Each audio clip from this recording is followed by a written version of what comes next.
Okay, we are back in Senate institutions on April 15th, 2026. And we have Commissioner Manoli and Commissioner Murad, respectively, Department of Buildings and General Services and Department of Corrections. And we're here to get information on the Women's Reentry and Correctional Facility. So thank you for being here. Thank you all know appreciate honor. Thank you. So I know that I know Joasia came in, I believe it was on Tuesday or Thursday of last week, and did an overview of this project and the cost estimates. If I'm correct, Madam Chair, you were out that day. And so I've asked, we've been asked to come in and just kind of give a high level, I think, on the policy and some things that are occurring. So roughly or currently, there's approximately a little under, I think, $15 million that is currently appropriated to the Women's Correctional Facility from previous capital bills. And we didn't seek any further money for this project at this time because, as you are well aware, we were working with Essex. We had completed a permit. We had put in working with the community of Essex and looking at some state-owned land in Essex to build a women's correctional facility. It's really when the commissioner and I really got an opportunity to meet and start working together and to visually thinking about what does this mean? Where does it go? What are the needs? I think all of you know, if you don't know, that the community did not support the placement of the women's correctional facility here. I feel that the community worked really hard and asked really good questions, and we were able to work together with them and provide them. But at the end of the day, our request to rezone the property to build the correctional facility was not approved. So after that, the commissioner and I and our teams, we sat down and BGS looked at where do we go from here? Let's have a conversation. Let's talk about it. We talked about reuse of the South Burlington facility. There are opportunities, there are limited opportunities at the South Burlington site. And it would have a long-term, we'd have to move the females out to reconstruct. We do have some limits with the site, and the design basically would be a multiple floor design, which is not a preference from an operating standpoint. And so we looked at that. We looked at, could we look at reentry differently and somehow use that site? We talked about, do we want to look at Windsor? And that, sorry, Senator, I looked right at you when I said that. But the Windsor property is permitted. So we started looking at where do we have existing facilities that we are already permitted for this type of function? And is that going to make more sense? So we explored Windsor, and I'm just summarizing, and please jump in if I misstate. Windsor's a beautiful site. I don't think the community would be pleased with us because they've had other visions of that site for a long time. And also the distance. And I'll let the commissioner speak to this, but his workforce is from Chittenden County. And the people who work within the correctional facility that support that function and those services live around them. There are more that live around that area than ones that commute. And the commissioner has been very, very sensitive to that, because I'll let you talk just about how the number of staffing that you have there. Yes, so we do. There is a difference between male prisoners and female prisoners, and they are the way in which we approach them is different. The way in which we house them is different. The programming that we offer is different. The opportunities that the community wants to give to incarcerated women are different than those that they want to give to incarcerated men. And as a result, there has grown up around the facility in South Burlington an entire ecosystem of services and opportunities that includes the staff who live there and who are experienced in working with women and have grown. That's where they commute. We don't have staff members there who live down in Brattleboro, for example. the services, the Lund Center is right across the street, essentially, right around the corner, and offers a program called Kids Apart to ensure that mothers are able to maintain contact with their kids, incarcerated mothers. There are a lot of things that have grown up around that site. Therefore, keeping it in a specific area is really opportune for us. It's certainly what we want the most. But there are a lot of things that we would like that we may not be able to get. The perfect piece of land and the perfect situation with regard to geography probably doesn't exist. Certainly doesn't exist in a way that we have ready access to. And so we did end up, we worked with PGS hand in hand to promulgate an RFP around asking for certain kinds of property within a certain area. It does not get anywhere near Windsor. Windsor, again, positives, state-owned, permitted, ready to go, some experience, long experience with having a facility there. Downsides, way too far for the current staff of CRCF to relocate. Probably too far for many of our service providers to continue to provide service. So those are really large challenges for us.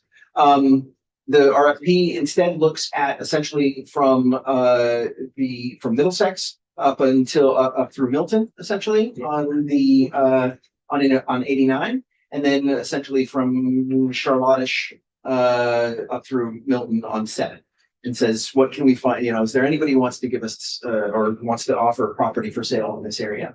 I would turn it back to you to talk about what we did or did not respond to that. I would, if I may, though, I have here a picture of the women's population that just says this is a really, really dire situation for us, a very, very challenging situation for us, and one that, while nothing that we build is going to address this immediate situation, this speaks to a component of the stress on us right now, which is this sense of where the population has gone. So just to sort of contextualize the need for this. Okay, so yes, I would like to hear about the RFP, but then I'd like to also hear about what's the plan with the numbers. Yes, ma'am. So the document that was handed out, it's a cut from the request proposal. So first of all, I think it's important. We did a request for proposals. We didn't do a request for a bid on land. And what we did is working with the Department of Corrections, we put critical elements in the detail, and we sent them to brokers. Because these large, obviously acreage types of sites that we're looking for are usually under a broker, and they can do a massive search.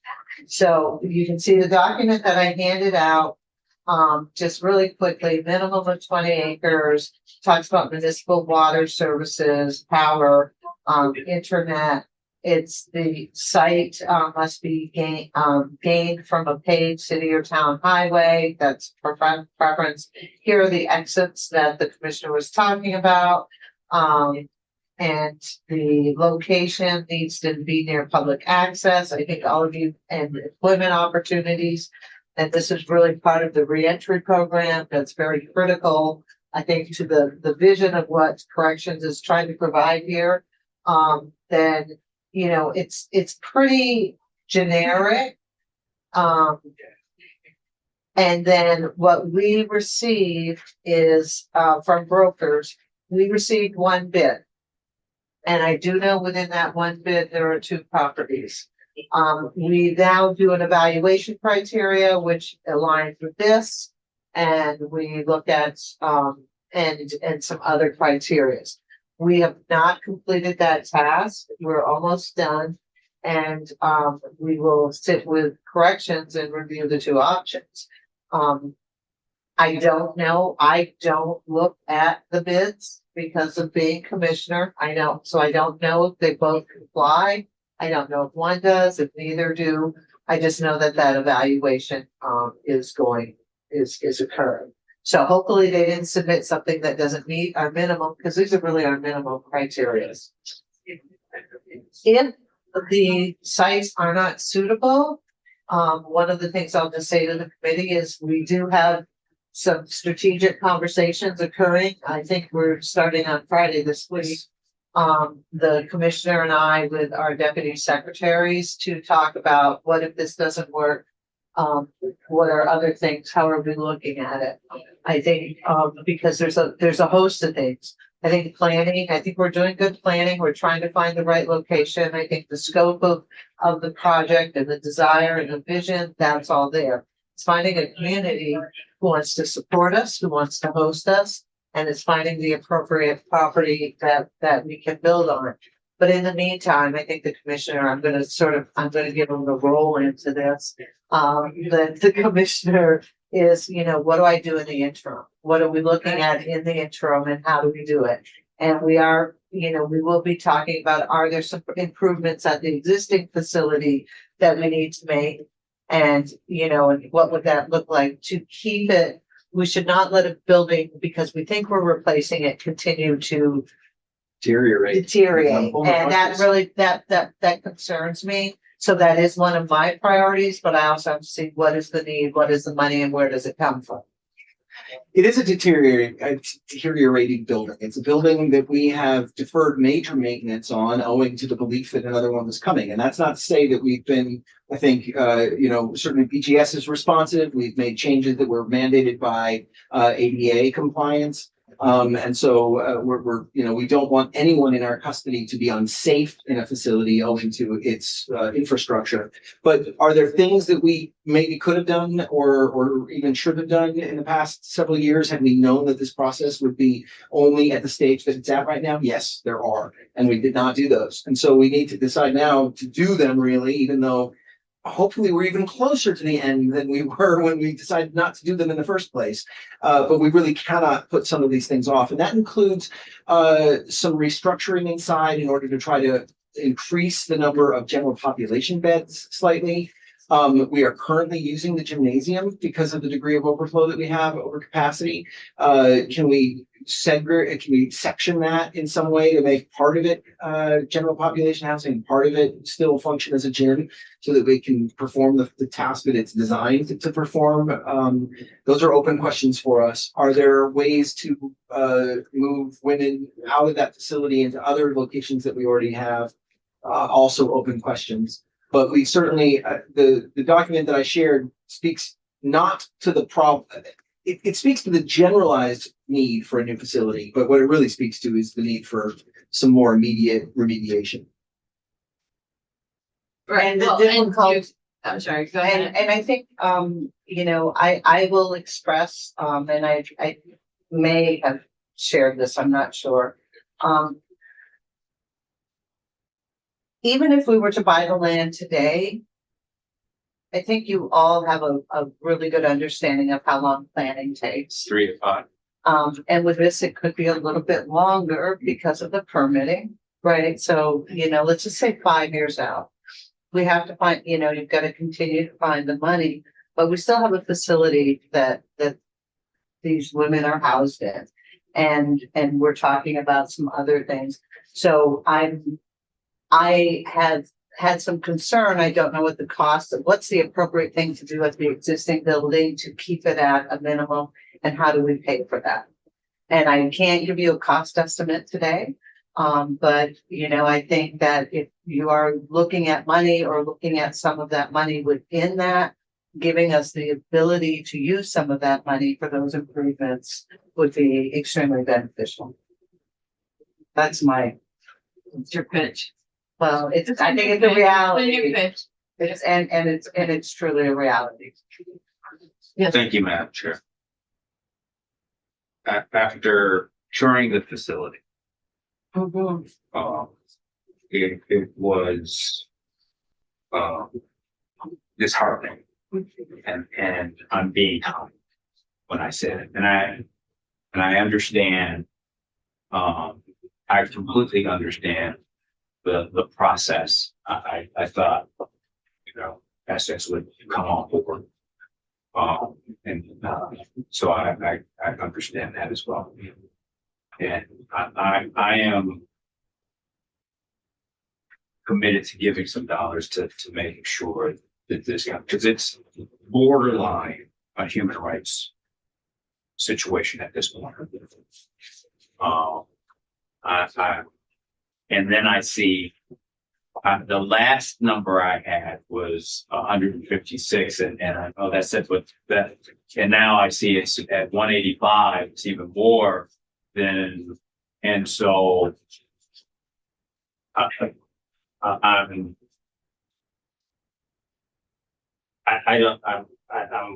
hemming and hawing because we are in charge of these human beings. And I know it is a great deal of money per incarcerated person, but we are in charge of it, and we have to make sure that we give them the best life. Because my thought process on this is, ideally, we want them to come out and to be productive members of society, and we're not even giving them the basics that they need to have a decent life. I'm disheartened, and I know that you've been committed to trying to find a place, and it's just it's unfortunate right now. We've got to do something about it because we're in charge of this, human beings. Right. Okay. Oh, go ahead. So you're talking about deferred maintenance on the correctional facilities. What pot of money does the maintenance come from? Is it from major maintenance? Is it from another pot of money? So it is from major maintenance, unless you give us an appropriation. And I think this goes to the discussion in what do we get for major maintenance and what projects have we started? And I wasn't, and I'm not pointing, I wasn't here. I understand that there was such a fast track to get this building going, that why spend money on some things because we're going to have a new building. And that decision was made. But the reality is, I think there are minimal items that we need to do. I use what major maintenance I can and that I have available. But I think to the point the commissioner made is that he is working, he is exploring, what do I do in the meantime? How do I fill the gap? How do I address this gap? And there's some options, but not having the flexibility or the use of maybe some of the money that exists for the women's correctional facility to be able to implement that. So we can come up with some really good ideas to help with the current state, because that's what it is. It's to keep the current state a little bit better. And if I'm not speaking, okay, then, how do you do that? Because without, and I think I'm just going to use for an example, you mentioned, you're looking at maybe we could refit up some spaces. Well, we'll have to bring those up to code. Mhm. We'll have to do certain things, right? If we're going to refit them up to help set with the population and remove some of the stress. I just don't have an estimate yet because we don't know what that is. If you were to consider it, you could, I'm not asking you to take from projects that we've already requested money for, because I think we already have some concerns with the correctional items that we've talked about. In, the letter we presented. Oh, like Right. Like- The lots. Yeah. Yes, and so, one of the things there is money we're not using right now that you set aside for this facility, then you could consider using a portion of that. Maybe up to like 1.5. We don't have to spend it to address some of these, or 1 million, but that is something for you to consider. Yeah. I want to get a little more detail on what this is, because my concern is that in some of the rooms, some of the cells, there's 2 people, and others there's 3. Oh, yes. So is part of the plan having 4? I mean, what's the maximum that you would have in a cell? Honestly, I believe 3 really is the maximum for most of those All right. cells, but that is achieved by using temporary beds that we are using at this time. That's not what we're talking about. What we're talking about is repurposing certain areas, the infirmary, for example. the infirmary could gain us a certain number of beds, half a dozen, 8, 10 beds. But as the commissioner says, that does require permitting. It requires making certain we're doing it up to code in a way that a temporary relocation to the gymnasium does not abide. Not that it doesn't abide by code. We have codes there too, but it's not the same as building new space and saying permanently half of this gymnasium. It's now a one hoop basketball court. It's a half court because we turned the other half into 6, into 12 beds. Right. That's a different kind of permitting and a different kind of code. I'm not suggesting that that's a path we wish to take at this moment. There are other things that we're currently looking at. The senator recommended that we talk to Maine, and we have, and we are exploring any number of options. When the situation is as acute as this is, we really have to take a look at anything that we can look at. Good. So just one sec, you have a sense of some folks are gonna be finishing their sentence.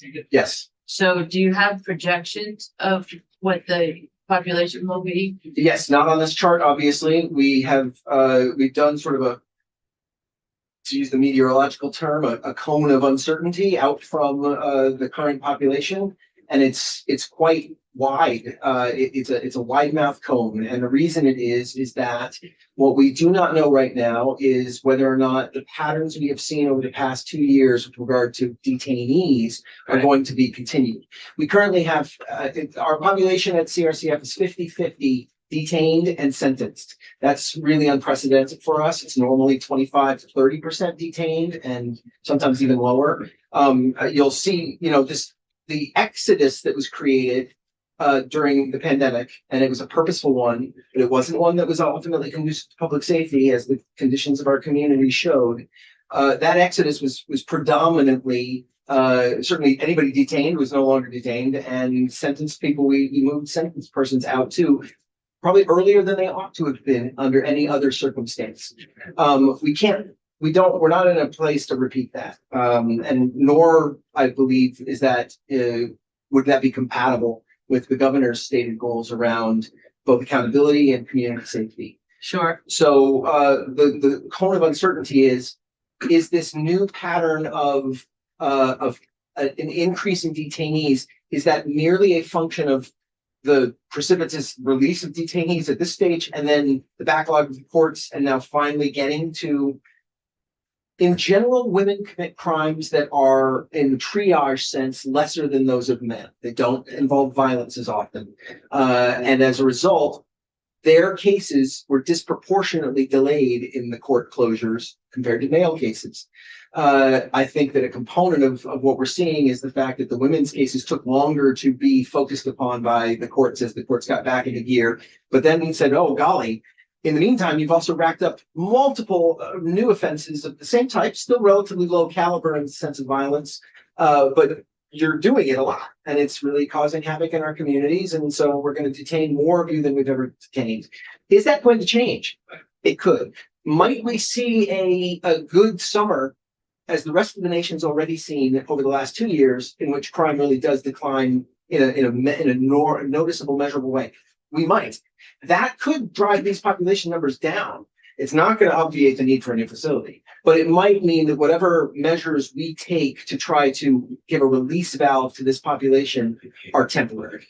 Okay, so some of these folks need to go through the judicial process before they leave. Others are going to get out on their own, presuming that they don't We'll do be something maxed out, wrong. or we'll parole out. Yes, Right, so it would be helpful, and I but would more. presume But that the you've problem is done more this. will be added. All right, well, This is a business that does, like, if you look at this pattern, the only massive decrease really was Yeah. the artificial one of the pandemic.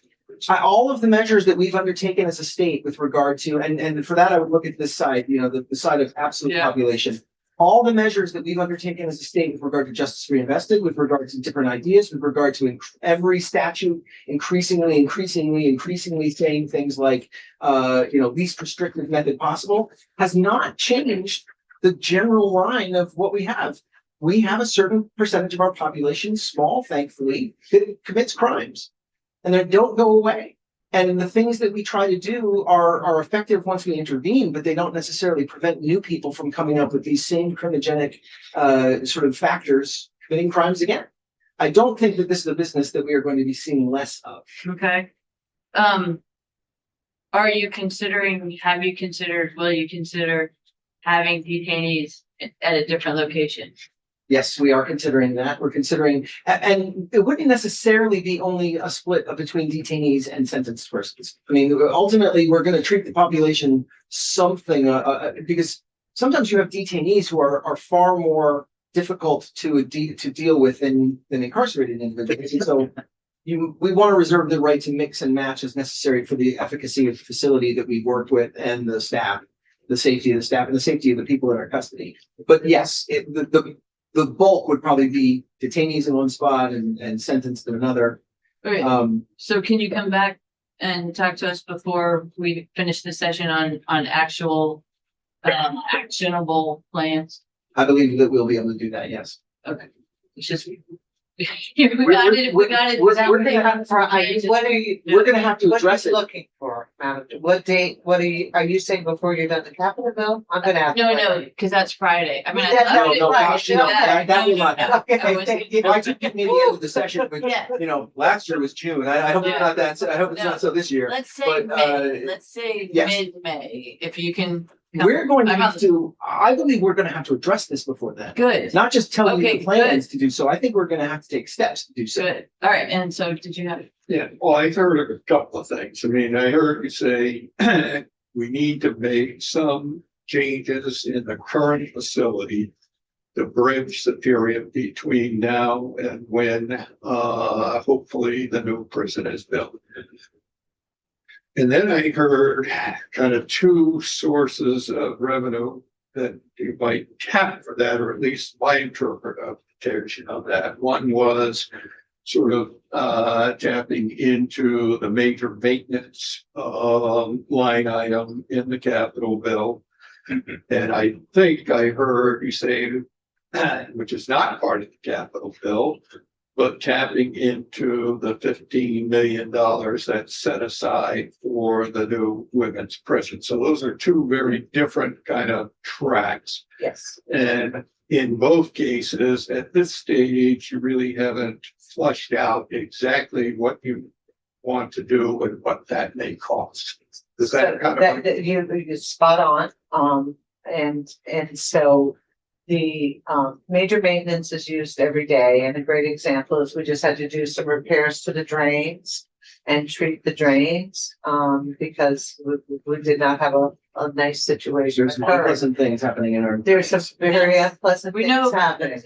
And so, major maintenance was used for that, and we believe it's resolved, everything's sealed and treated, and I haven't heard anything, so you'll let me know. I've not- But to accommodate, and I've just had a conversation with the commissioner, I think it was last week, and the deputy commissioners, to accommodate and then, the gap or the increase and managing that and trying to create a better living space, a more manageable environment. The numbers are way up. The facility wasn't built for that. If we're to do some, as the commissioner said, there's some temporary things that they can do, but that's probably not sustainable. But if there's some other things that we can do within the facility to get the right number in there and have the right number of beds, we might need money for that. I would not be able to use my major maintenance for that. And that's my concern, because it would be a construct, right? It's truly could be a small renovation project within the facility or within multiple facilities to accommodate. Right, so for example, Windsor facility, I know that would be hard, but, Windsor doesn't exist as a facility, but we'd have to, that would be brand new. But maybe there's a wing in one of the vents. Affirmative. or in St. Albans. Correct. Yes, that- Yeah, yes, I mean, we need to look at everything now, right? But it Yes, was, ma'am. so having the flexibility and having trust and knowing that that's what we're doing, that if to consider an amount up to specific for that, we'd report back and we can't use it for anything else, but it would give us the opportunity, yes, this makes sense on the policy. Let's see what it's gonna cost. Can we do it? How quickly can we do it? And what difference does it make? So, And forgive me, Madam Chair, you're correct. Windsor I was incorrect. Windsor is there. It's just Windsor has been closed for nearly a decade at this point and is not. I don't even know that we could rehab it or put anybody in it. I mean, it would be a tear down. Plus, they're not conducive to staff. The staff, Right. that's 2 hours. But I believe that there are people in that area who. So what are you gonna do? You're gonna displace the staff that's there and just say you're No, out no, the job? I'm thinking of it as an additional facility. As overflow. so there are existing facilities there, Madam Chair. We have spent no dollars. We've closed up the buildings, the water system's running, state police use it to do some tactical exercises. So could you, I haven't seen the facilities in a long time,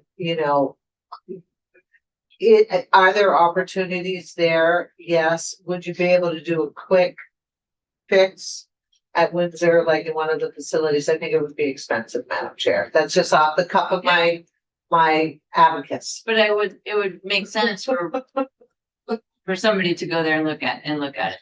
Yes, ma'am. I think our options are better at existing men's facilities. And if the problem becomes even more acute than it already is, it would be an attempt to figure out whether or not some portion of women could be relocated to some men's facility. And then the men would have to be then relocated and redistributed.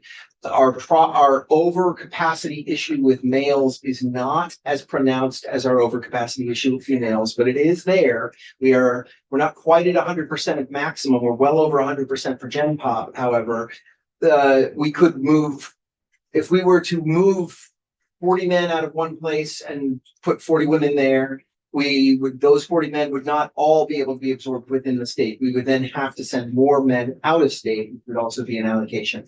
The challenge is, of course, where to do that.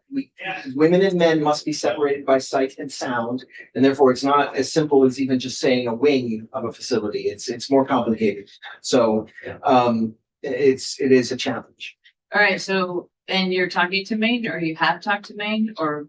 Yes, we had discussions with Maine at your suggestion. I entered into those, and we've certainly not made any choices yet. But Are they willing to take some of our folks? We're in those conversations. Yeah. Okay. So there are other options. Oh, and we just got when we're looking at the capital bill, at Springfield, there's 20-something acres that we're about to get rid of. But that's always been in the agreement. Yeah, that's separate. Those that acreage belongs to the town, so that they can put in a sort of a business improvement district of some sort. I don't think it belongs to the town yet, but, Would you like me to address that when you're ready? sure.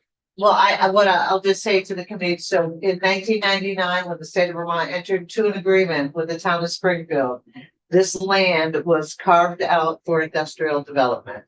And so we have an original MOU that lays this out and what's to be done. And within the MOU, there's another agreement that when they use it, then they're going to take some of the responsibility of the road, et cetera. So there's a few layers. A few years ago, it was brought to this committee that Springfield came in and asked for ask for language to be put into the capital bill, that it didn't go for industrial use and that Springfield could use it to actually build a town hall and a town fire center or something for that, right? Yeah. And so Garages. they're gone, that leadership's gone, and I met with the new city manager who said, we really want an industrial park. I said, well, why'd you change the language? But because we have it in MOU, we didn't even need the legislation because it's all lined into this other agreement that we were required to do. After reviewing it, we knew we needed the committee to amend the language. So I think John's done a really good job where he's amended the existing language, but deleted the other language. So there is, the industrial area has never been talked about in acreage. And that's approximately how much acreage is there after we protect the deer yard, which we're required to do after we protect the brownfields, after we do all of these other things. So that's always been the plan and the intent. It's important for this committee to know in Springfield, we have within the fence, all of this land is outside of the fence. Within the fence of the Springfield Correctional Facility, we were required to build infrastructure to support, I believe, 250 more beds. I'm not certain of the number. It's essentially another building compared to the ones that are already there. So, Yes. essentially a fourth building. At fourth building, we have, when we built Springfield, we ran all of the wiring, all of the piping, everything to this location. And we have the design and what it would look like if you were to build there. And so the capacity and the growth at Springfield was determined many, many years ago. Okay, so Does that's that, another option. That is an option for men. The likelihood of doing it for women but then space becomes a fungible and we just sort of say, okay, we'll move. Other movements would be possible, but that would both potentially address the capacity issues that we currently have and potentially bring back even more of our out of state population. And maybe do CTE, the career and technical education, because that was planned to be in Springfield, but it wasn't ever built. That, you know, that there was Yes. that. So There's some infrastructure for it already Already, there. right. There's also some infrastructure at Northern for that. There's definitely space at Northwest for that, in that Northwest's industry, the correctional industries have withered owing to the fact that we're just not a market competitor. When it comes to furniture, no longer made owing to market forces, other kinds of things. I think those were choices that we made. I don't know if it was smart, but I fair enough. And I'm sure you have more information. no, not I was necessarily, led to but believe I that a just lot felt of it had to do with the fact that wooden furniture was more expensive than most purchasers wanted in the face of modular, et cetera. It just was not a competitive, we weren't competitive. That is what I understood. departments were choosing the modular furniture over the state states. departments, because Yeah. towns really appreciated that furniture. Yeah. Actually, it was much better than what towns normally have. But anyway, do you have? Well, I want to just, this is a different issue than corrections, which is what we really need to focus on. But I'm just looking at language that's in here for the transfer of the property to Springfield. Uh-huh. And it's all one-sided. It's, town gets everything, state pays for everything, yes. So I'm just curious here, is that in the original agreement? Because saying the state's gonna get the zoning permits and so forth, that's usually who's ever developing the site. If town's developing the site, I don't understand why the state's being responsible for doing some of those things, and upkeep of the sewer and the water, that's usually done by user fees.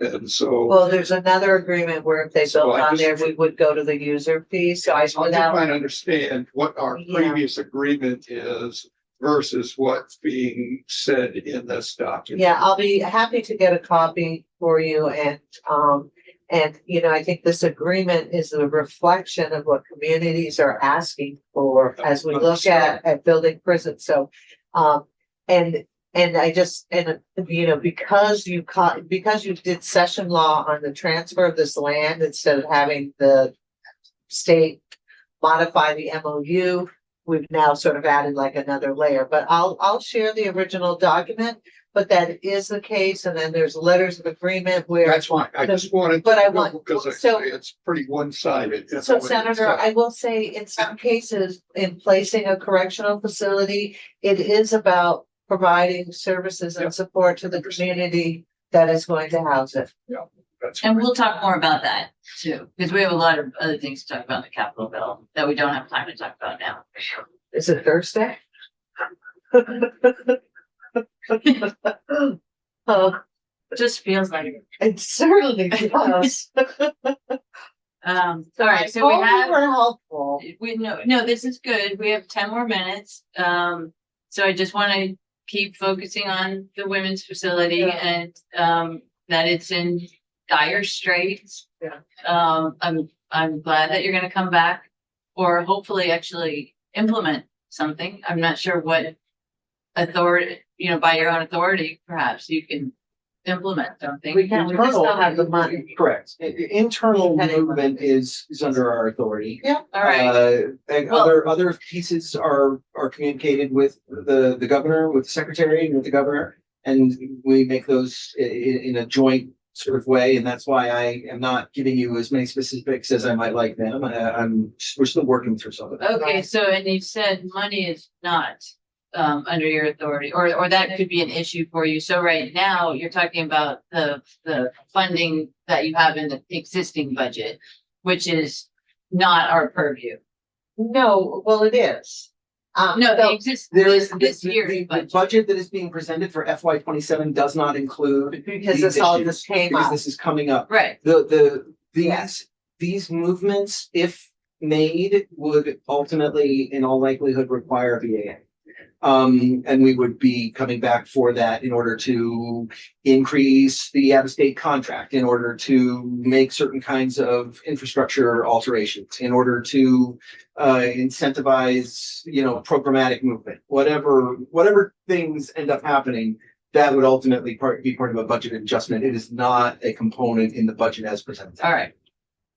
And I just not to disagree, because we are just working on it, but when it's a capital expense, and there's existing funds that you might be able to redirect, so we don't impact budget and budget Disagree adjustment. away, ma'am. She obviously more expert than I, and so. That would be for On next the, no, for this year, it would be, Okay, so of the money that you have appropriated, Yeah. to consider giving us some flexibility to do the infrastructure improvements that come out of this planning, so there's money available. Yes, if you do something with moving the people that you oversee, there might be a budget adjustment. But to utilize we're not gonna spend, Madam Chair and committee members, we're not spending $15 million in the next 6 months. I think you know that. And we do have a facility that's in need, and to be able to have a little bit of that money to be able to utilize to support this planning that corrections is trying to do to relieve the crowdedness and to make some health improvements in the facility would be beneficial. We don't have an estimate. We are bringing it up today. We're talking about it, and we're just saying, consider. all right. Well, we will be here. It's Okay. obviously not just us. There's other committees. Yeah. So, it would be something like used for infrastructure improvements of courses. That. the language that- Yeah, I that mean, would be it could be, useful for you? it could be to, the Commissioner of Buildings and General Services and consulting. Here I go again, consulting with the Commissioner of Corrections that we could use up to a certain amount. Even 750,000 would probably help. I'm just saying, I don't know if we'd spend that or a million. We make sure that we. But it's we to do be it in the used to Yeah. address, I don't know, and how you just articulated it, the space and the realignment to support the capacity of the facility. We could work on language for that. I think it's a recognition that the money is allocated for the creation of a new facility, but the creation of a new facility brings with it repercussions around the old facility and what we do with women while we're building a new facility. And therefore, it's not out of keeping with what the money was allocated for. It's just it's a different facet of that allocation. Yeah. But also what you're doing needs to be done well. Affirmative. So, Correct. and Yeah, the only other part I'd like to see with that is, and we don't know what that cost is. I mean, it could be, as you said, 750, it could be $1.5 million, Right. whatever it is. And by the time you've got that figured out, you come back to present that to us. I would assume at that point, we know whether or not one of the two properties is going to fit the need, let's hope. And so we know the 15 million is there to move right forward with the planning and design. So we just need to be looking at whatever that short-term need is, doesn't somehow curtail the ability to move full steam ahead with the main project. So if I may, Yeah. Madam Chair, I mean, we're not concerned at this time, with the 15 million, we know there's enough money to buy property. We already have done schematic designs because we've tried to design this facility and put it on multiple other properties. So it's really about re-engaging with the architect and bringing it back and looking at the site and doing the site analysis. And and I think you probably know just from the business that you've been in, so we have site, we haven't tested it, we don't. I understand. That's why I'm just saying, I wanna. So just be there's sure plenty we of look at the money whole to thing. get us through Yeah. that. The one thing you said that I'm very concerned is that this is all fairly new, some of the vision and trying to address the concerns. We are not gonna have an estimate, because I don't even know exactly what we're doing now. So I think considering, and we can come up with some language, we'll work on that for you to do. I think, the best way I to just describe that concept. well, no, but I think the best way to protect the money to cover that is that you don't let us exceed. You put a limit in a dollar amount and not to exceed, and you give a broader what we do, and then we just report back on it. Sure. And if we don't spend it, I then think. it goes to that same pot of money. Yeah, and we look to you to say, here's the schedule and what we're Yeah. gonna need for funds in order to keep things. Absolutely, but we're not gonna have that before you end. For That, for for this year. buildings, but you might, you are, what I heard was you are going to work on a better system before we leave. I want to separate those two things. I think what the commissioner's talking about is a prospective new site Yes, and Yeah, a prospective new facility and the build for the reentry and correctional facility. That, no, Of course. even if one of these properties turns out to be absolutely just heaven sent and perfect, it is unlikely that the things that she just described would occur prior to the end of this session. correct. The things I was talking about with regard to this just really acute need of the fact that we've been hovering in the 180s for the past several weeks now. And that we are going to have to do something about that. We are going to have to take steps to address it one way or the other before the end of this session. And yes, we will be talking to you.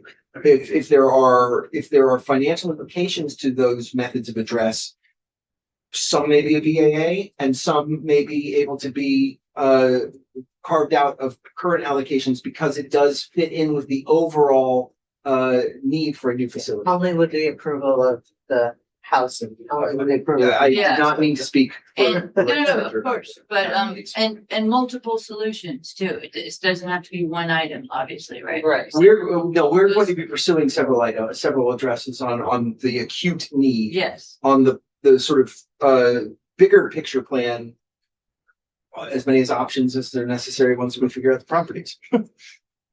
okay. All right, we're at our time. So, I am going, Thank anybody you. else have any questions or comments? Okay. Thank you very much for being here, and we wish you the best, but we more than wish, Yeah. it's gotta happen. Yes. Okay, so we are